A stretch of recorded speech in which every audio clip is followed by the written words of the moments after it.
আর এই যে মিত্র আপনাদের দেখাও ভাবছিলাম, ঠিক আছে, এই আমগুলো এখনও রয়েছে লেফট, তো সেটাই আপনাদের দেখা ভাবছিলাম, কিন্তু দেখানো হয়নি।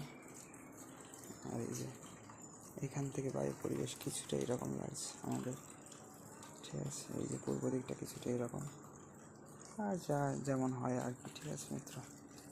এই যে এর উপরটা উঠে দাঁড়িয়ে কিছুটা এরকম আপনাদের ভিউ দেখতে পাচ্ছেন আপনারা, ঠিক আছে। হরে কৃষ্ণ, রাধে রাধে, জয় সিয়ারাম, রাধে শ্যাম। তো বন্ধুরা, কালকে কিন্তু আম কমে গিয়েছিল, আবার আছে কিন্তু অনেকগুলোই আম চলে এসছে এখানে, ঠিক আছে। যেমনটি আপনারা দেখতে পাচ্ছেন এখানেও কিছু আছে, আরও এদিক ওদিক কিছু থাকে, ঠিক আছে। আর এই আমটা বেশ সুন্দর লাগছে, গোলাপ খাসের মতো বেশ লাল লাল হয়েছে।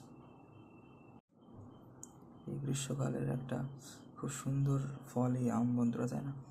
আর পাকা আমের একটা গন্ধ বেরোচ্ছে, খুব সুন্দর লাগছে, সেটা আপনাদের ঠিক আমি বলে বোঝাতে পারবো না। অনেক আমের পাশে যদি আপনারা থাকেন, সেটা আপনারা সেই মিষ্টি গন্ধটা আপনারা অনুভব করতে পারবেন মিত্র, ঠিক আছে। তো সবাই হরে কৃষ্ণ, রাধে রাধে, রাধে শ্যাম বন্ধুরা, সবাইকে জয় সিয়ারাম।